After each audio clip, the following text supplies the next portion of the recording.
நான் எப்படியாவது பட்டம் கொடுத்து பெருமான் தெரியுமா?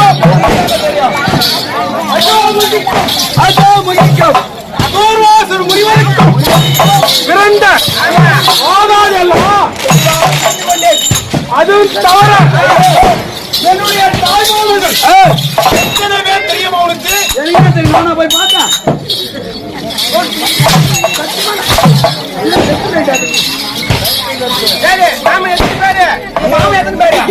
மூன்று பேர்கள் என்று தெரியுமா? சொல்லுங்க வாய் தந்து. சூரபத்மன், தாரகா சூரன்,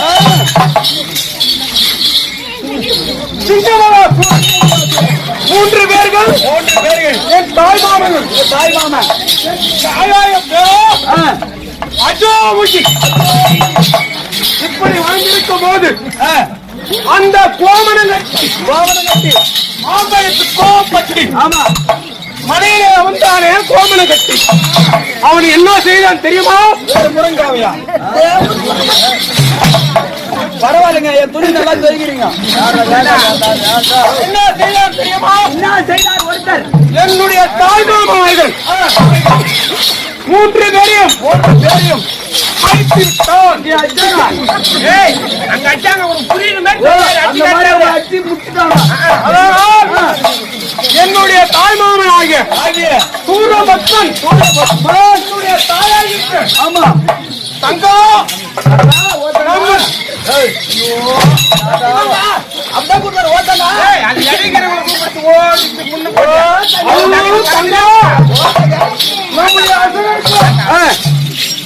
அழிந்து போய்விடும் என்று அப்படி சொன்னாங்க.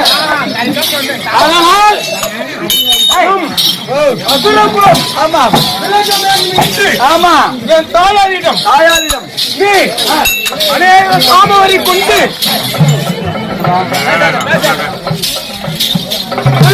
சொல்லி என் தாயாகப்பட்டவங்க என்ன தெரிவித்தாங்க? அந்த சராசரமும் ரூபம் எடுத்து அகோர காமவரி கொண்டு ஏறி போய் நீங்க சொல்லுங்க, நிறைய பேர் வருவாங்க. அநேக காமவரி கொண்டு தேவர் மூவர் ரிஷிகள் யாவரும் என் தாயை சேர முடியவில்லை. முடியல சேர முடியவில்லை.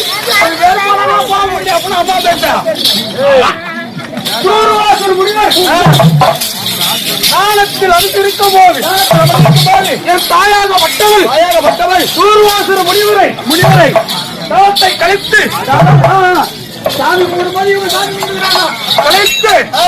அந்த தவத்தை கழித்த உடனே சூர்வாசுர முனிவர் பார்த்தார். இதனுடைய அரக்கனுடைய மாளிகை என்று தெரிவித்து சூர்வாசுர முனிவர் என் தாய் அஜோமியை சேர்த்து 2 பேர் பிறந்தோம். 2 பேரு ஆமா பெரிய 2 பேர் பிறந்தோம். ஆமா பிறந்து என்னுடைய அண்ணன் பெயரோ பேரோ வில்வாளவன்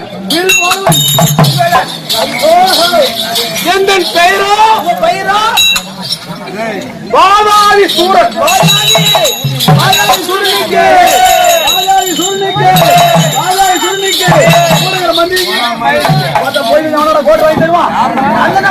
அப்படி 4 மேடியாகும்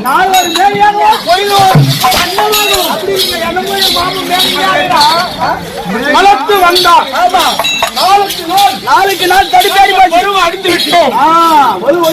வந்து விட்டது. அதனால் நாங்கள் என்ன செய்தோம் தெரியுமா? அந்த கணத்தில் ஆடு மாடு மனிதன் யாவற்று போனாலும் அடித்து சாப்பிடக்கூடிய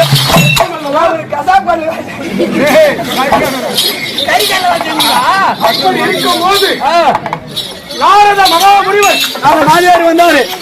அந்த வழியே வந்தான். வந்த உடனே அடே அரக்கர்களே, நீங்கள் மாறு அடித்து சாப்பிட்டால் உங்களுக்கு என்ன பலன்? ஒரு பலன் கிடையாது என்று தெரிவித்து அதற்கு பிறகு ஈசனை நோக்கி வரம் பெற்று நாடு நகரத்தோடு செல்வாக வாழ வேண்டும் என்று தெரிவித்தார். அப்படி தெரிவித்த உடனே நானும் நீங்களும் என் அண்ணன் வில்வலவனும் என்ன செய்தோம்? உருவத்தை மாற்றி ஈசனை நோக்கி கடுத்தவம் புரிந்தீர். அப்படி புரிந்திருந்த நேரத்தில் ஈசன் எங்களை நாடி புறப்பட்டால் வரம் கொடுக்கும். அப்புறம் நீங்க முறை வாங்குறீங்களா?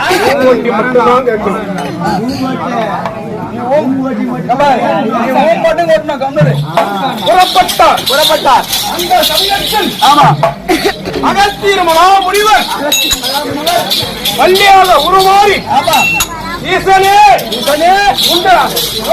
நோக்கி வில்வலவனும் மாதாவியும் தவம் பண்ணுவார்கள்.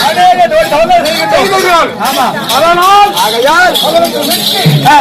வரம் கொடுக்க நீ புறப்பட்டு விட்டார் அப்படி என்று சொன்னார்.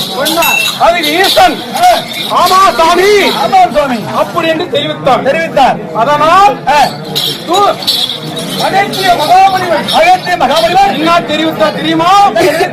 ஈசனே வெக்கத்துக்கு வரம்புக்கு கேட்டால் அவர்களுக்கு ஒரு நிபந்தனை என்று வைக்க வேண்டும். அதை கேட்டுக்கொண்டு ஈசன் எங்களிடம் ஆடி வந்தார். வந்த உடனே என் அண்ணனை உனக்கு என்ன வர வேண்டும் என்று கேட்டார். என்ன வரம் என்று கேட்டார். என் அண்ணனாகிய வில்வலன் எங்க வரம் கேட்டார் தெரியுமா? சாமி உன்னுடைய இடவாரத்தில் இருக்கும் உமா பார்வதியை எனக்கு 2000 என்று கேட்டார். சொல்லி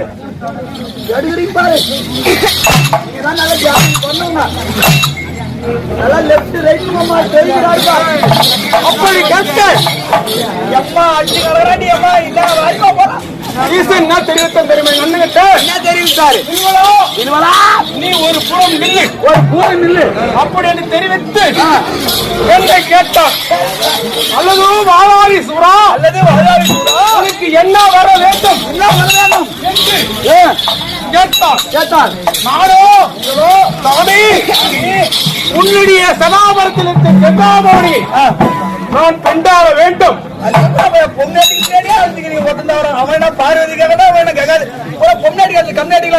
அப்படி கேட்டுவிட்டு உன்னுடைய இமயமலையை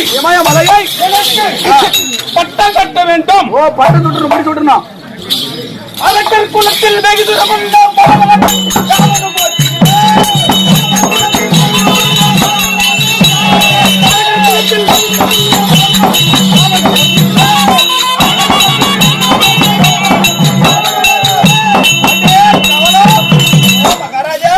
உன்னுடைய இமயமலையை எனக்கு பட்டம் கட்டு என்று சொல்ல வேண்டும். எனக்கு கேட்ட உடனே அவர் என்ன தெரிவித்தார்? ஈசன் திகைத்து நின்று விட்டார். இவனுக்கு என்ன செய்ய வேண்டும் என்று அன்று ஒரு நாள் ஈசன் தெரிவித்தார் தெரியுமா? அவனுக்கு ஒரு கட்டளை நீதி நான் தெரிவித்து விட்டார் தெரியுமா? அப்போ ஈசன் எங்களுக்கு என்ன கட்டளை தெரியுமா? தெரியுமா? அரக்கர்களே 1000 ரிஷிகளை கொண்டு 100 ரூபா உங்கள்கிட்ட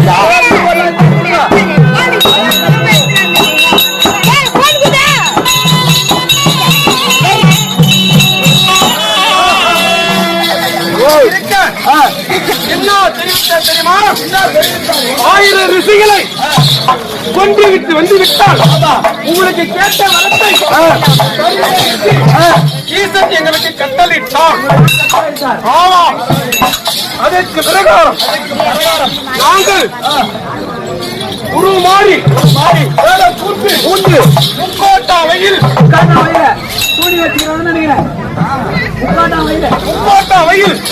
பண்ணை சாலை அமைத்து அந்த பண்ணை சாலை அமைத்துக் கொண்டு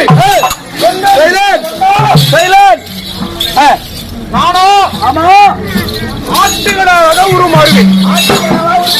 ஆமாம், எங்க அண்ணன் வந்து அறுத்து சமைத்து அந்த முனிவருக்கு போஜனம் அளிப்பார்.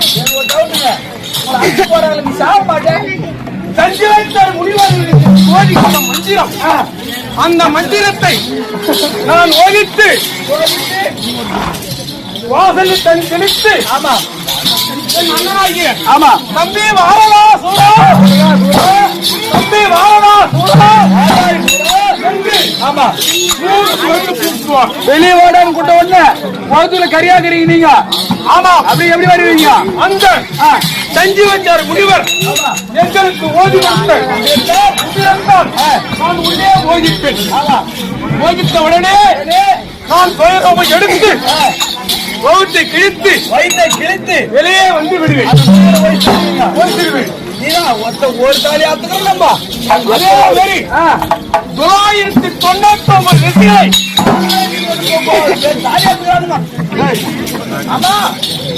கொன்று விட்டோம். ஆமா. இப்படி நாங்கள் எங்களுக்கு தேவை அப்படி வெறி பார்த்தல ஒரே ஒரு ரிஷி தான். ஒரு ரிஷி தான். ஆமா. 1000 பேர் அவனை ஒழித்து விட்டால் ஒழிச்சீங்கன்னா இந்த நாங்களே மந்திரி, நீங்களே மந்திரி, நாங்களே ராஜா. ராஜா பத்தாத்துக்கு நானே செய்வோம். அப்ப நான் கூட நாங்கடா எங்க மகாராஜா மந்திரி நீ சொல்ற ஆமா. அகத்தியர் மகா முனிவர் எங்களை நாடி வந்தார். அதற்கு பிறகு என் அண்ணனாகிய வில்வலன் தம்பி இத்தனை நாள் ஆமா நீ ஆட்டுக்கடா உருமாறது போதும். நீங்க லாஸ்ட் ஒரு நாள் ஆமா நான் ஆட்டுக்கடாவாக ஆமா உருமாறு என்று தெரிவித்தார். அந்த மாதிரி இருந்தாரு. ஆமா. அதே என் அண்ணன் ஆட்டுக்கடா ஒரு மாறட்டும் நானே இழுத்து வந்து அரசு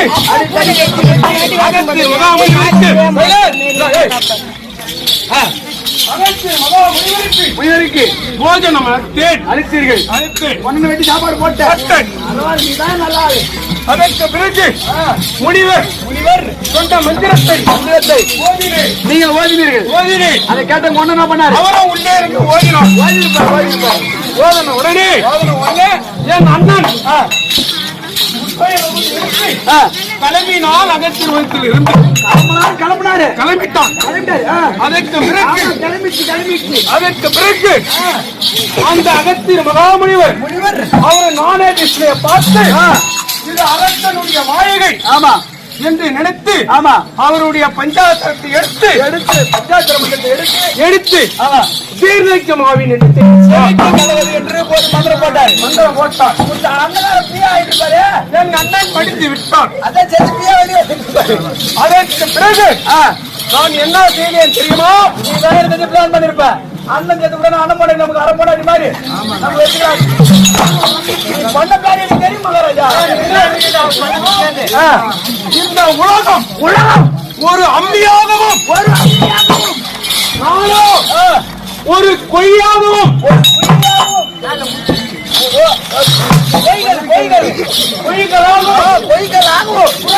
ஆமா அழுது கொண்டு இருந்தேன். போட்டு உருக்கிறாரு. அப்படி இருக்கும் போது சஞ்சாரியாகிய நாரத மகாமுனிவர் ஆமா அந்த வழியே வந்தார். வந்த உடனே பாதாளி சூழலே மன்னன் அழிந்த மாண்டவன் மாண்டவன் நீவே வரவது இல்லை. மாண்டவர் திரும்ப மண்டலம் திரும்பது கிடையாது. ஆமா.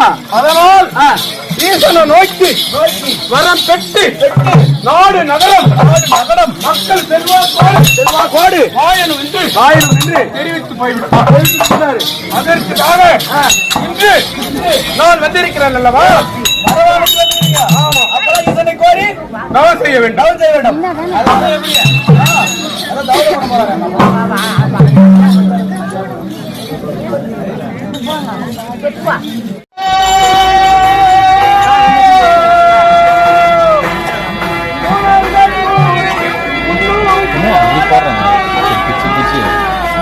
அப்படியே வச்சிருந்தா ஓபன் பண்ணி போட்டுக்கலாம்.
அகத்தியர் மகாமுனிவர் அவன் செய்த குணக்கண்ணூர் வாழும்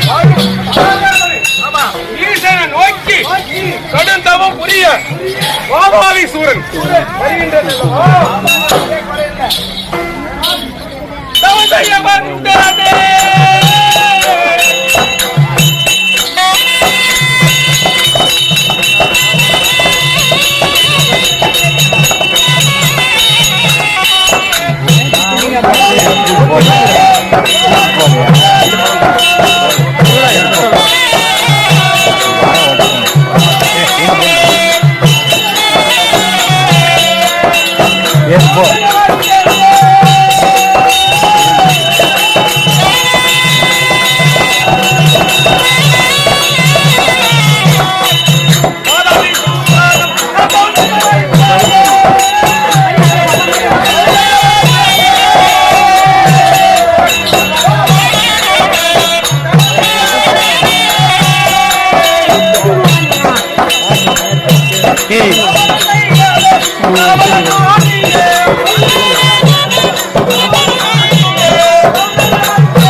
அந்த தலைமையை நாடி சூழத்தில் வாழ்வரை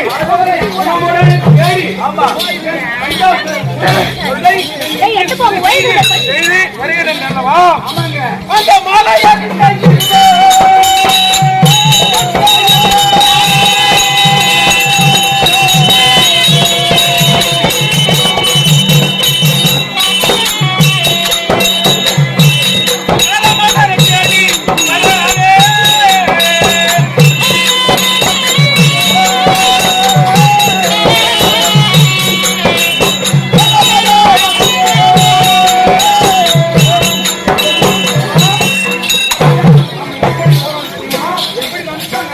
அந்த மாலை அணிந்த மகாதேவனை தேடி வனத்தில் செல்கிறோம் அல்லவா?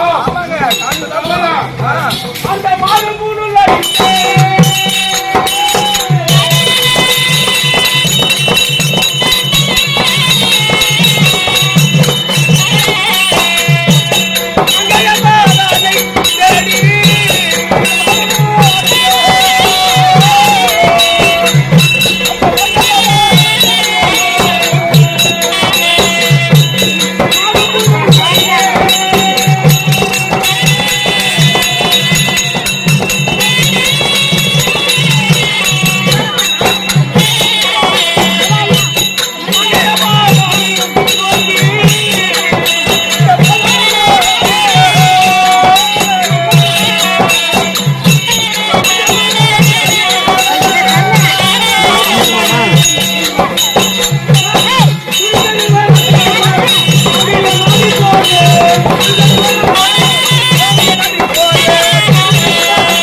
வருகின்றேன் அல்லவா?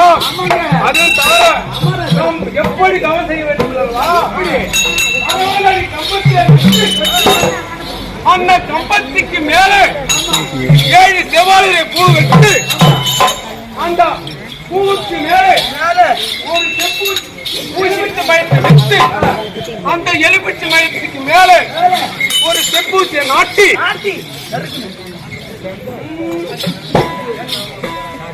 ஊசிமாக ஏறி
விக்கலா எனது கீர்த்தி ஜெயித்து பணமுள்ள